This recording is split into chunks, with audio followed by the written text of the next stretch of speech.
Before Doc, kasi actually nakakita ko ng bagong kaibigan. Alam niyo, mahirap humanap ng totoong kaibigan. Pero kay Dr. Ralph, nakita ko talaga yung magandang samahan namin. Napakabait ni Dr. Ralph, napaka-professional niya. Para akong may kapatid talaga, no? And talagang tulungan kaming dalawa. Kaya yun ang magandang nangyayari sa akin sa aming friendship. We don't talk about money or anuman, basta tulungan talaga. Gano'ng katagal na kayo magkaibigan? Alam mo, wala pang isang taon, pero natutuwa ako sa napakasipag niya eh. I'm much older than Doc, definitely, pero nakikita ko na medyo kabataan ko na ganyan ako kasipag. Ngayon medyo relax na rin, kumbaga, pero natutuwa ako, talagang malayo malarating ni Doc kasi napakasipag niya magtrabaho. Sir Joel, kamusta po yung business natin ngayon? Anong mga pinagkakabalahan?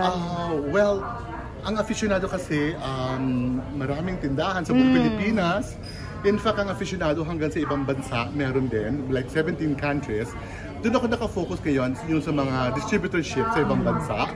Dahil yun ang gusto kong mangyari talaga na Philippine-made products like aficionado.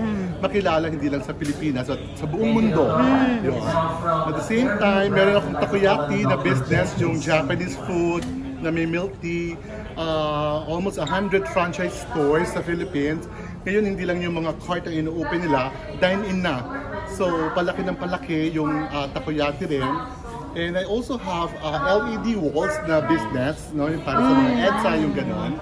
And we have 27 condominiums sa binibenta. Wow. Yun, So, real estate din? Real estate din. At the same time, yung aking White House of the Lord of Sense sa Baguio. It's a boutique hotel. Saka yung sa Tagaytay, Mansion of the Lord of Sense. It's a boutique hotel also. So, sobrang busy yung sa lahat ng business, ang dati nagkakabalahan. Parang yung manage yung time na naging hands-on kayo sa paglaki ng mga kids. Yung mga kids ko, bilis lumaki, no? 12 years old, 7, 6, 5, and 4 years old. Buti may mga yaya at may nurse na very responsible naman sila. At the same time, ako naman, hands-on ako sa kanila every day, sa morning, paggising, saka sa gabi, pag mag-dinner kami. So we have time sa evening from 7 hanggang 9 in the evening, tapos bedtime nila na 9 o'clock. But Saturday and Sunday, full-time ako sa mga bata. Yun. And sa office naman, we have a very good team. No? Kasi in fact, hanggang sa ibang bansa, may business din ako sa California. We have 6 commercial buildings. Kaya yun ang nakakatuwa. It's being manned by a team ng aficionado. Kaya maganda ang aming pag-angat sa negosyo. Nakausap ko po yung mga anak niyo na-interview ko po. Parang may interest po yata pumasok sa show business. Nakuyagan niyo po ba? Ang sinasabi ko sa kanila, kailangan meron silang passion and talent. Kung may talent sila sa acting, or singing, or dancing, or hosting, susuportahan ko sila. Sino po sa mga anak niyo yung nakakakitaan niyo po ng... Si Charlotte, yung girl, mukhang... Yes. mukhang gusto na maging celebrity, yung gano'n, or... Pero yung talent kasi ngayon naman, they're into music. Nagpipiano sila, kumakanta sila, may ukulele, o iba-ibang mga musical instruments silang ginagamit. So, I'm very supportive. Pero siyempre, inaalalayo ko rin, ayoko naman masyado silang ma-pressure. No?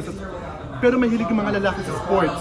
Oo nga po. In fact, yung panganay ko si Prince, aalis siya soon to compete sa Thailand. Wow. Yung 11 years old. Kasi napakagaling niya mag-soccer. Okay. Yung mga coach niya, bilib na bilib sa kanya. I'm so proud of him kasi nga, hindi naman ako magaling maglaro ng sports, but itong anak ko magaling sa soccer, football. May interview po kayo recently, I know, yung about si Bai, samingi po sa inyo ng payo. Para po doon sa magka-baby. Well, kausap ko siya kanina, si Vice. Sabi ko, kamusta na? Kailan ka na mag-baby? Baka sabihin, Vice, una pa ako mag-share sa inyo. But sabi niya, busy lang siya lately. So next year, mag-start na siya. Kasi advice ko kay Vice, kailangan Vice, relax ka, hindi ka stress, hindi ka pagod. Kasi pag kumuha ng sperm cells, kailangan maraming sperm cells eh. Hindi lang Dapat kasi pagka kinuha yung sperm cells, dapat relax yung tao. Okay. Kaya para maging malalakas yung sperm cells, masigla sila, buo sila, hindi sila abnormal, yung ganon. Kaya yun ang sasabi ko, just make sure relax ka. pagka nagsabit ka na ng sperm So, ang mangyayari cells. po, sa kay Vice po mismo ang gagaling yung sperm. As far as I know, yes. Tapos po, maghahanap siya ng kagaya po nun sa inyo na I believe ka na nga. Oo, na babae po na surrogate mama, mother, foreigner. tsaka egg donor. Ah, Yeah. yung Humingi po mangyayari. ba siya ng advice sa inyo, Sir Joel? Oo. Regarding that? Or parang kung sino yung dapat kausapin, kung sino yung Natuwa lang ako sa kanya nung sinabi ko na kailangan relax ka, malakas yung sperm cells. Nag-joke siya. Excuse me, naman ako ng CR. Sabi niya gano'n. Check niya daw. Nakakatawa talaga siya. Yung gano'n. So, I believe naman, capable talaga si Vice. Kaya maganda yung gusto niya talaga.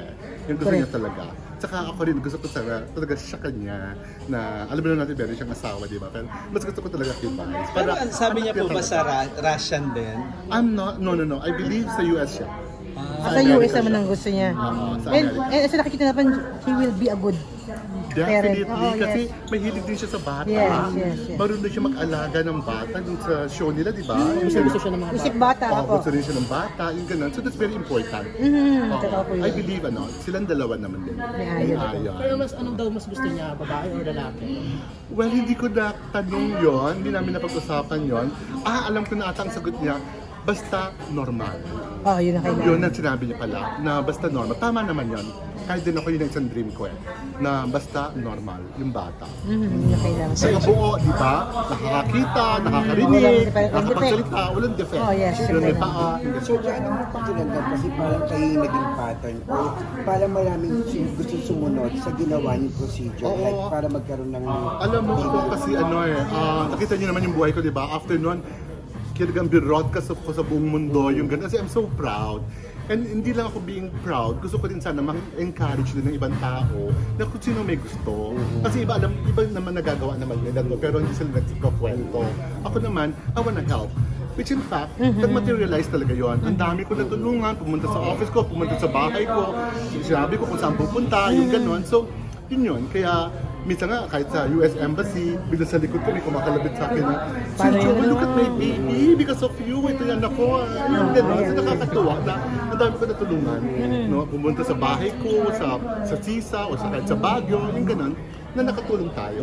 So, they're mostly kagaya ko Sir rin. Joel, madadagdagan pa ba yung kambal? May balak pa ba kayo sundan?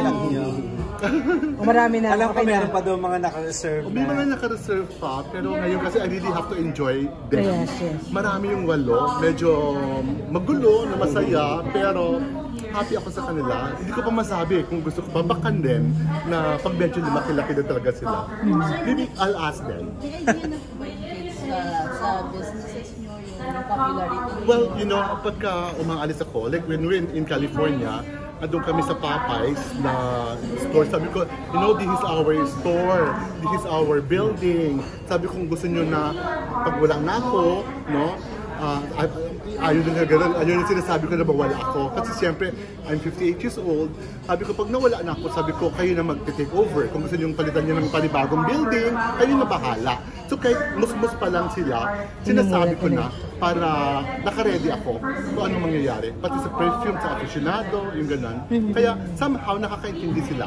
Yung gano'n. And makikita mo na para may interest sila na maging entrepreneur din, maging businessman din. So, since sabi mo po gusto ko maka-inspire din sa pagkakaroon ng kids, no? Sila po ba aware sa situation na nangyari? They know, kasi alam mo yan, hanggang sa YouTube, they check it. They know my story, they know our story. Yung gano'n. Alam nila na yung mommy nila, talagang pinagbigyan lang ako. And kasi yung mommy nila, meron siyang family, may asawa, may anak siya. Parang negosyo niya yun, yung career niya na yun. Yung mommy niya, ang pangalan niya si Lilia, hindi lang ako tinulungan, maraming clients ang natulungan. French couple, iba-ibang mga nationalities. It so happens sa akin, 8 egg cells ang na-donate niya, kumbaga. So, 8 anak. Okay. So, parang nag-open up din po kayo sa buhay? Yeah, kasi alam mo, ayoko magtago sa bata. Lahat I'm very open. Kasi mas baka magalit sila sa akin pag nalaman nila sa iba. Yung galing-galing nila mag-search, yung mag-google, yung gano'n. Mga bata ngayon. Oo, kaya ayoko, wala ko tinatago. Even my sexuality, I'm telling them I'm gay. Kasi sabi ko, hindi ako na-in-love sa babae. Sabi ko sa kanilang gano'n. Yun, so, naintindihan naman nila. Klaro naman. Oo. In case kids po na yung mga gagaya po, yun. So, advice yun po na maging open talaga sa mga kids. Ako, yes, definitely. Just recently, yung isang kaibigan ko, ano, kamusta na yung ano mo, yung anak, may adopted kasi siya. Parang, ano siya, parang masama loob niya kasi rebelde yung bata, no? Hindi niya sinabi kasi. Sorry, nalaman na lang niya, dito nang lumaki. Malaki na. O, kasi dapat walang tinatago. Di ba sabi nga, walang lihim na hindi nabubunyag. So, sabihin mo, di ba, parang bata pa lang alam na yung gano'n. Sir, Paano po yung, ano po masabi niyo na yun nga, yung gaining popularity na rin ng mga kids kasi lagi kayo nakikita online. Ano masasabi ko sa Parang gaining popularity ng mga kids? I'm happy for that. Kasi sabi ko sa kanila, you know your daddy keeps on inspiring other people. Sana ganun din kayo paglaki nyo. Makapag-inspire din kayo ng other people. Makakapag-inspire kayo ng ibang tao. Kung talagang meron kayong talento, mahusay kayo, no, mabait kayong bata, yung ganun, masunurin kayo, yung may takot kayo sa Diyos. Yun yung mga sinasabi ko sa kanilang mga values na sana ma-maintain nila yon para ma-inspire nila ibang mga bata o ibang mga tao rin soon. And sinasabi ko na sa kanila yung mga negative things, yung mga bad things na huwag nilang gagawin. Okay. Kay Sir, may tanong ka nabanggit- yata. Experience ba ng Bullying? Hindi naman, pero minsan alam mo, I'm just being frank to say, sila nang bubully. Talaga? Pero alam mo, sabi ko ganun, sa loob ko lang to be honest lang okay na sila mambully. Kasi sila mambully, pero sinasabihan ko sila, that's not really good. Narinig ko lang kasi parang may nasaktan. Ay! Sorry. May nasaktan yata na isang bata. Kinakausap ko siya. Kinakausap ko na, that's not good. Don't do that. Alam mo kasi yung bata, di ba? Minsan nangyayari talaga. Pero hindi sila nabully. Alam ko na nabully siya. Sir, nabanggit niyo po na yung pong mother nila po ay may family. May communication po ba sila sa mother? Before, Bawal yes. yata. Pero kasi recently nagkaroon ng problema yung law. It's a law firm eh. Yung clinic na, it's a law firm, no? So, mula nung nagka-problema kasi, hindi na ako nag-recommend sa Russia. That's why si Vice hindi ko nag-recommend sa Russia. I recommend din na US, or maybe Singapore, Thailand, India, marami sa ibang countries eh. Okay ba? Sir, ano na lang, message niyo kay Vice kung sakaling Kay Vice? magbe-baby siya at magagaya-gayahin niya yung ano. Yeah. Well, I trust Vice so much para pag nagkaroon siya ng baby, talagang mamahalin niya. And hindi na naman ata si Vice ang excited. Even Ayon is excited. Even the mom is excited. The whole family is excited. Kaya definitely magbibigay ng kasiyahan kay Vice ito at sa buong pamilya nila. So, nakakatawa kasi gusto ko din sana yung anak niya maging kalaro rin ng mga anak ko, yung ganon. Or may party, imbitahan sila. Yun. So, good luck kay Vice. No? Sana marami rin siyang Sana baby. matuloy, no? I believe naman matutuloy. Tuloy yan, tingin ko ba? Timing lang kasi you know naman how busy si Vice, di ba? Sobrang busy. Next year daw sabi niya, may plano na siya next year. Yung ganon. Message na lang kay Doc. Birthday niya po ngayon. Oh yeah.